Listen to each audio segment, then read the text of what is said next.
E aí galera, beleza? Então como prometido, eu tô fazendo aqui uma videoaula, tá? Dessa vez vou fazer uma videoaula aqui de Dreamweaver, pra gente ver aí um pouquinho da nossa aula sobre posicionamento de elementos de div. No caso eu vou falar sobre div, muito posicionamento de div aqui pra gente, tá? Então como eu sempre falo, antes da gente começar a programar ou escrever qualquer código, a gente tem que ter em mente que onde a gente vai estar escrevendo esse código, ele vai ter que ser salvo e ele vai ter que ser salvo numa pasta. Então isso tem que estar organizado para a gente. Então, a gente for aqui no Dreamweaver, o Dreamweaver ele tem um sistema, por isso que ele é um dos melhores editores de HTML que a gente tem hoje, que ele tem essa paletinha aqui chamada Sites. Tá? Então, aqui em Sites, se eu for em Manage Sites, eu consigo visualizar aqui todos os sites que eu vou criando no decorrer dos meus trabalhos aí que eu faço com o Dreamweaver. Então, por exemplo, se você é um aluno organizado, você com certeza tem aqui no seu Dreamweaver site todas as aulas que você tem, por exemplo, aula 6, aula 30, aula 22, aula 17 e algumas outras aulas. Então, quando você quiser estudar alguma coisa, até mesmo esquecer ou quer revisar, você pode vir simplesmente de qualquer site desse aqui, selecionar o site que você quer, porque você deixou um nome aqui sobre qual elemento você aprendeu ou qual propriedade, você aperta em Done e você vai já automaticamente entrar dentro dos arquivos dessa sua pasta, tá? Então, o Div tem essa facilidade para você. Então, para a gente configurar um site para ele ficar salvando lá para a gente primeiro tem que criar uma pasta no nosso computador para esse site funcionar. Então, eu vou criar uma pasta nova aqui, aí vou chamar ela de Position. Então, nessa pasta que eu chamei de Position vai ser onde vai funcionar todo o meu site. Então, como que eu faço agora para configurar o Dreamweaver com o meu site? Novamente, eu vou vir aqui na paleta Site. E ao invés de eu vir aqui em gerenciar sites, que seria o Manage Sites aqui no nosso software em inglês, eu vou vir em New Site. Então, vindo em New Site, ele vai abrir para mim aqui essa janelinha de comunicação. Então, nessa janelinha aqui, eu vou estar agora na primeira parte, que é a parte de site, atribuindo um nome para esse site. E é exatamente esse nome aqui de site que ele vai estar salvando dentro daquela nossa outra paleta que eu mostrei para vocês, chamada Manage Sites, gerenciar site. Então, ele vai criar uma lista lá de site e os nomes que tem lá é o nome que você atribuiu aqui nessa opção, tá? Então, clicando aqui, a gente vai vir aqui e vai colocar um nome para esse site. Eu vou colocar o nome de Position, tá? Então agora ele vai perguntar aqui para a gente logo abaixo qual que é a pasta padrão local desse site. Então a gente vai vir aqui nessa pastinha e a gente vai procurar onde que é nessa nossa pasta, tá? Então ela está lá na área de trabalho, dentro da pasta que eu criei chamada Position. Então essa aqui vai ser a pasta local do meu site. Então eu escolhi e pronto. Eu não preciso fazer mais nada. É claro que se eu quiser determinar uma pasta padrão de imagem, eu também posso. Eu já até expliquei aí em algumas aulas como que funciona determinar uma pasta de imagens aí. Ele salva automaticamente lá as imagens que você seleciona. Então se você quiser atribuir isso aí, pode. Mas fazendo apenas isso aqui, esse básico aqui, ele já vai salvar os seus arquivos lá automático e vai criar esse site para você dentro do gerenciador de sites. Então, fiz só isso aqui, cliquei em salvar. Agora, se eu vim aqui em site novamente, em gerenciar sites, eu tenho ele aqui criado, que eu chamei lá de Position, certo? Então tá tudo certo. E o que eu acho interessante também aqui desse criar esse novo site é que eu tenho agora essa paletinha aqui chamada Files, ou arquivos que é do software em português. Tá? Então aqui em Files é onde fica todos os arquivos e documentos que eu tenho dentro daquela minha pasta lá. No caso eu não tenho nada porque eu não criei nada ainda. Deixa eu voltar essa janelinha lá para o lugar dela. Então agora eu posso já criar minha página em HTML. Tá? Em vez de a gente criar por essa página de boas-vindas aqui, o que a gente pode fazer? É apertar Ctrl N, tá? Para ele abrir essa paleta de novo documento, porque diferente de eu criar aqui nessa paleta de boas-vindas, se eu criar por aqui, por exemplo, eu seleciono HTML, eu tenho já aqui de cara a opção de trocar o tipo desse documento, ó, que ele vem por padrão XHTML1. Então eu posso trocar para o HTML5, que é a versão mais recente do HTML. E eu não tenho essa opção por aqui, por essa paleta de boas-vindas aqui do Dreamweaver. Ok? Então selecionei aqui HTML, marquei o tipo do documento para ser HTML5 e criei aqui esse novo documento. Certo? E antes de eu programar, fazer qualquer coisa, o que eu faço? Eu salvo essa minha página lá dentro da minha pasta. Repare que ele já foi certinho na pasta Position, que foi a que eu criei no meu desktop. E eu sempre chamo essa minha página de Index. Tá? Por que eu sempre chamo essa página de Index? Porque ela vai ser a primeira página a ser aberta do meu site, ou seja, a home do meu site. Tá? O que seria a home do meu site? Por que tem que chamar de index? Porque, veja só, se eu vim aqui dentro do site do Naruto, o que aconteceu? Eu estou dentro da página index do Naruto. Então, se eu digitar lá no meu navegador narutoproject.xpg, tal, que é o endereço dele, eu estou, na verdade, acessando a página chamada index dentro dos arquivos onde esse site está salvo. Tá? Então, se eu, por exemplo, vim aqui colocar barra index.html, eu acabo caindo na mesma página, porque essa aqui é a index, essa é a página inicial, certo? Então a gente sempre nomeia de index a página que a gente quer que seja exibida para o nosso usuário assim que ele digitar o nosso endereço no navegador dele, ok?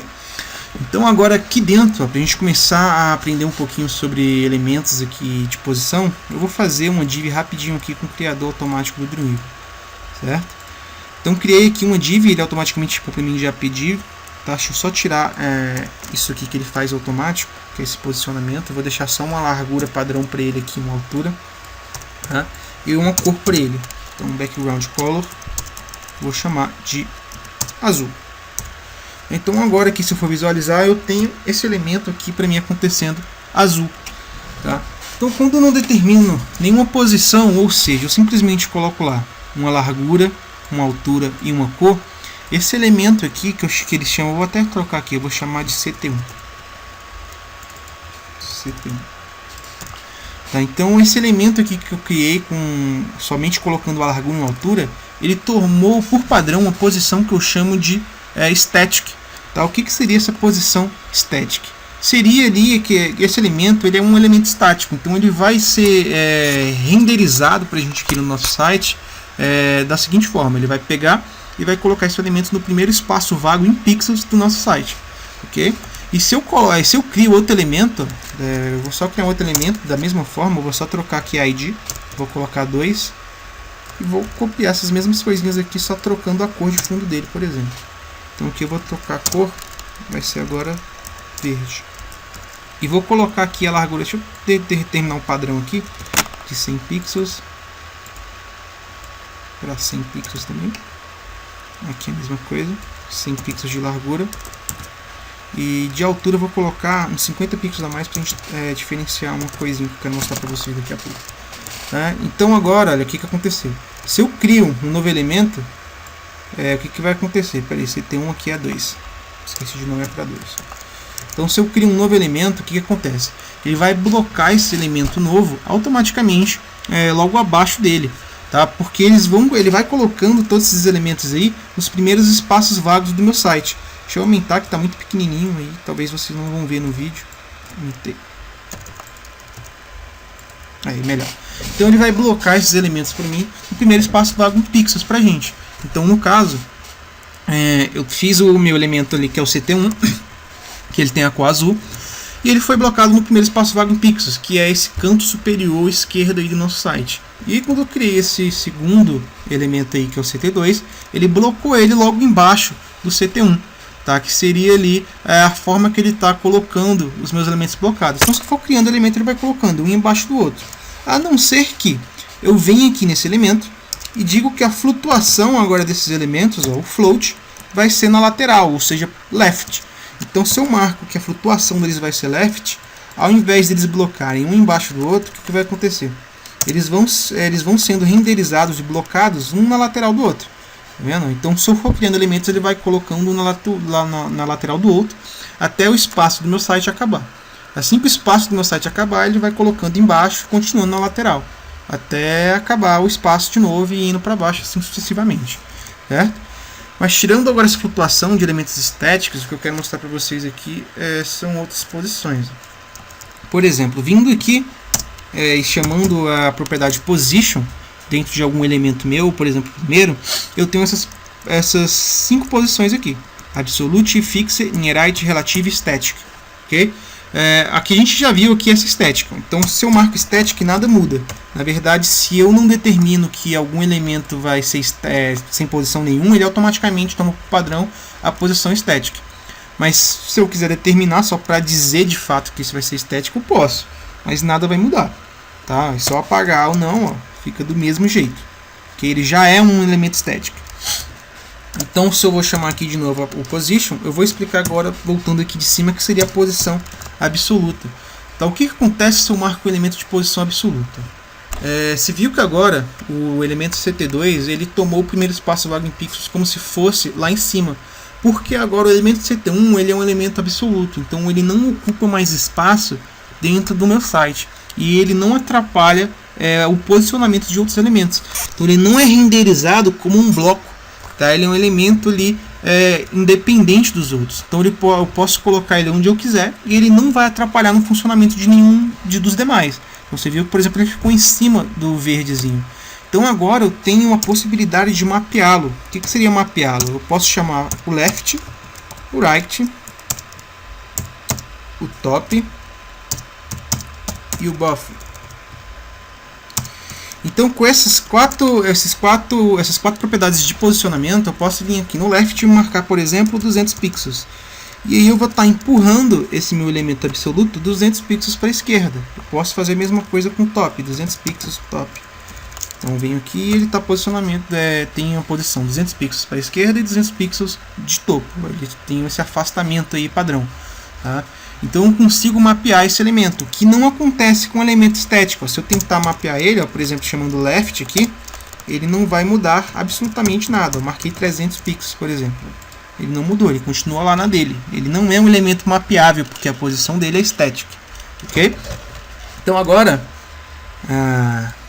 um outro diferencial aí do elemento absoluto é o seguinte. Além de eu poder mapear ele no eixo x e y, que seria o left, o right, o top e o bottom, que eu chamo de x e y, eu também posso mapeá-lo no eixo z, tá? Que seria a profundidade desses elementos. Por exemplo, se eu tenho aqui esse elemento aqui de baixo também com posição absoluta. Posição absoluta. Então tá lá agora. Como os dois estão absolutos, o que vai acontecer? Ele vai blocar o segundo logo acima do primeiro, porque ele foi o último criado. Tá? Então ele vai por essa sequência de criação. Eu criei primeiro o azul, depois o verde. Então o verde vai ficar automaticamente por cima do azul. Mas aí eu consigo mapear eles no eixo Z, que é exatamente essa questão que eles estão aí nessa profundidade. Quem está por cima de quem. Então isso eu chamo através da propriedade chamada Z-index. Se eu venho aqui no CT2 e digo que o Z-index dele é 1, 1 não precisa pixels, tá? É um valor qualquer dentro do eixo do Z. Tá? Então o Z-index dele é 1. E eu chamo aqui que o Z-index do meu elemento CT1 vai ser 2. Então ele está uma camada acima do CT2. Então eu vou conseguir agora ter meu elemento CT2 por cima do meu elemento CT1. Tá? Então eu consigo mapeá-lo além do eixo x e y as camadas de profundidade deles. Certo? Então no mais o elemento de posição absoluta é isso.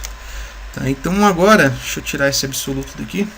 A gente vai ver uma outra posição aqui, logo abaixo da absoluta, que é a posição fixa. Tá? Então essa posição fixa, o que vai acontecer? Repara que ele vai continuar tendo as propriedades do elemento absoluto. Então ele não ocupa um espaço dentro do meu site, não é renderizado como um bloco. Tá? E ele não atrapalha no funcionamento das outras divs ou dos outros elementos. Então ele é independente também, como se fosse um elemento absoluto. Só que aí agora, o que acontece? Eu também posso mapeá-lo. Então posso vir aqui em left e dizer que ele vai ser 500 pixels para a esquerda.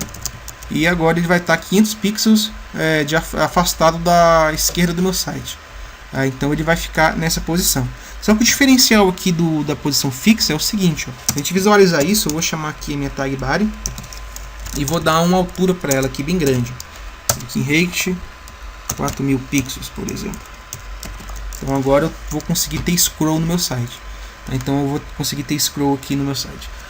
O que vai acontecer? Se eu der scroll, olha só. Repara que esse meu elemento verde aqui ele vai embora. Ele vai ficar lá no topo dele enquanto eu dou scroll.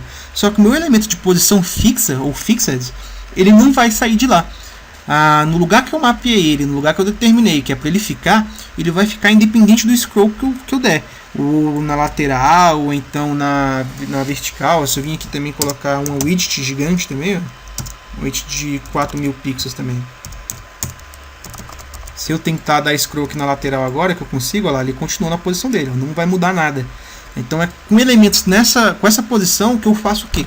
Menus de site que eles ficam fixos ali na dele, independente do scroll que o meu usuário dá no site. Ó. Um exemplo é esse site aqui da minha empresa, um site que eu fiz, tá? Que ele tem exatamente esse elemento com a posição fixa. Então repara, essa barra aqui, ela tem essa propriedade fixa. Tem um JavaScript, é claro, aqui, que faz ele tomar um posicionamento enquanto eu dou um scroll aqui X. Ó. Então até aqui, ó, ele ganhou posição. Passou daqui, ele é fixo. Então ele não vai sair de lá, ó, enquanto eu der scroll na página, tá vendo? Então ele vai ficar fixo lá, essa barra de menu aqui em cima. Ok? Então é dessa forma que a gente faz esses menus ali. Agora um outro posicionamento, deixa eu apagar esse aqui da body, a gente não vai precisar mais dela.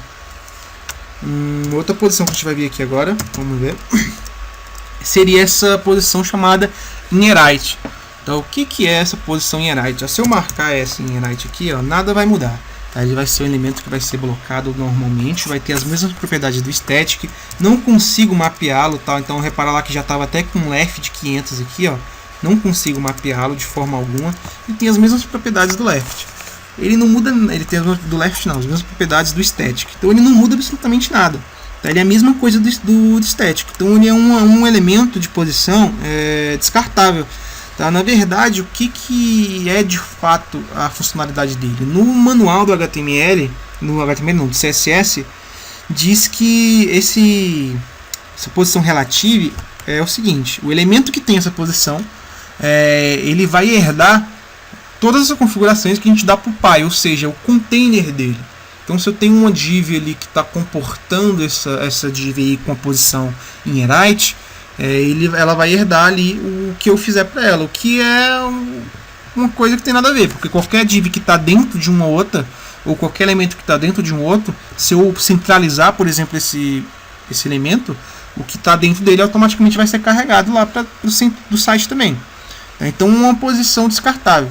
Mas se você quiser usar por algum motivo, beleza, fica aí a sua escolha. Né? Então você sabe aí o que de fato essa posição innerite faz. Tá? Então a outra posição, na verdade a última posição que a gente tem aqui para mostrar, seria a relative. O que acontece com essa posição relativa? Repare que ela também é idêntica à static. Ela não vai... ela vai continuar, na verdade, tendo uma posição dentro do site, ela vai ser renderizada como bloco, e ela vai estar sim interferindo no posicionamento das outras. Só que o diferencial agora dessa relative é o que? Eu tenho as mesmas configurações da static, só que agora é como se eu tivesse um static mapeável. Então se eu vim aqui e chamo 100 pixels, eu consigo empurrar essa minha div, esse meu elemento agora 100 pixels para a esquerda. Daí ele vai continuar ocupando o espaço dele. Ó. E se eu empurrar até ele passar ali da largura do outro, ó, nada vai mudar. Né?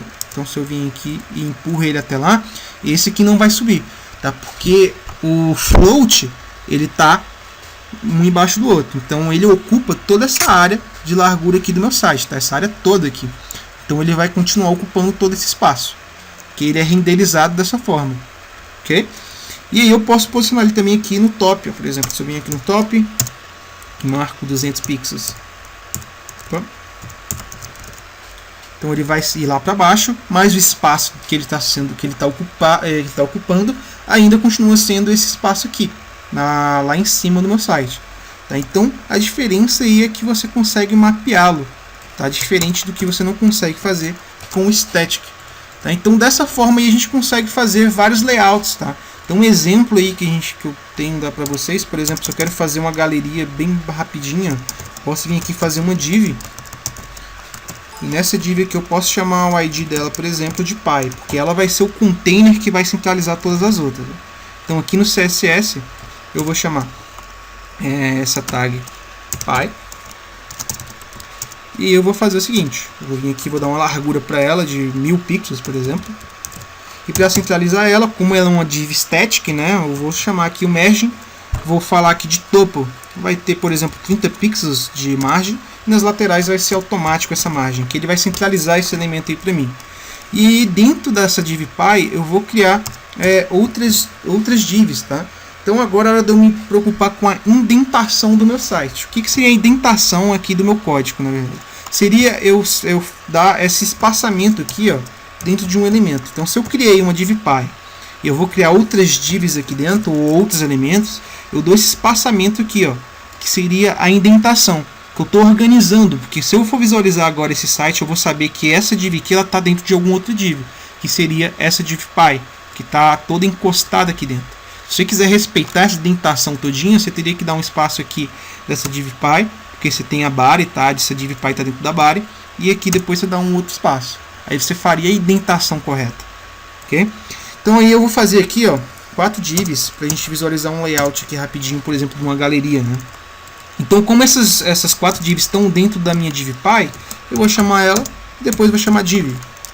Aí, por exemplo, eu vou dar uma largura para elas aqui, ó, de 200 pixels, porque eu vou tirar os outros 50 para dar margem delas, tá? Lembrando que eu quero que essas 4 divs ocupam todo o meu container. Então, se o meu container tem 1000 pixels de largura e eu quero que essas minhas divs ali dentro ocupam toda a largura preenchível ali, eu vou dar uma largura. Então, se eu fosse dar ali calculado exatamente, seria 250, que eu completaria os 1000 pixels. Mas eu tenho que ter uma margem entre uma div e outra, porque senão elas vão ficar colados. Então, essa margem foi exatamente os 50 pixels que eu tirei aqui dessa largura. Vou fazer um height aqui também de 200 pixels. E aí sim, agora a minha margem de altura eu não preciso colocar nenhuma, mas aí agora eu vou colocar 25 pixels nas laterais. Então, como a lateral é esquerda e direita, vai somar essas duas laterais, que vai dar 50 pixels, que foi exatamente o que eu tirei na largura de cada div dessa. Tá? E para a gente visualizar agora direitinho essas divs, ó, background color, vou marcar aqui para ser azul. Tá? Agora o que vai acontecer? As divs vão ser blocadas no meio, mas uma embaixo da outra, ó, porque eu não determinei nenhuma margem top, e elas são nem o float delas para acontecer certinho. Então elas vão ser blocadas ali uma embaixo da outra. E eu tenho que vir aqui e marcar aquele float. Então float eu marco para ser left. E agora eu tenho essas divs acontecendo na lateral, uma do lado da outra, certo? E aí eu posso também vir aqui, se eu quiser, ó, dar uma margem de topo. E se eu quiser fazer uma galeria com mais imagens, por exemplo, eu posso vir simplesmente aqui, copiar essas divs e colocar aqui embaixo de novo. E eu vou ter uma galeria com quantas divs eu quiser. Eu posso continuar vindo aqui colocando, que ele vai fazer a configuração padrão para todas. Acabou aqui, foi o que eu falei, acabou aqui a largura total da minha section, aqui acabou 1000 pixels, então não tem mais onde ele blocar. Então ele vai passar para baixo e vai continuar blocando. Acabou, passa para baixo, continua blocando. E eu faço uma galeria aí de imagens ou qualquer outro tipo de coisa de trabalho que sua imaginação mandar aí, de uma maneira fácil com esses layouts aí de posições, ok? Eu não vou fazer muito aqui com as demais posições, Absolute, Relative, Static. Você, por exemplo, podia vir aqui tacar uma div Static para ser um menu aqui, para ficar paradinho na lateral do site. E é sua imaginação que manda, beleza? Então essa aí é a primeira videoaula para vocês, tá? Espero que tenham gostado. Então até a próxima.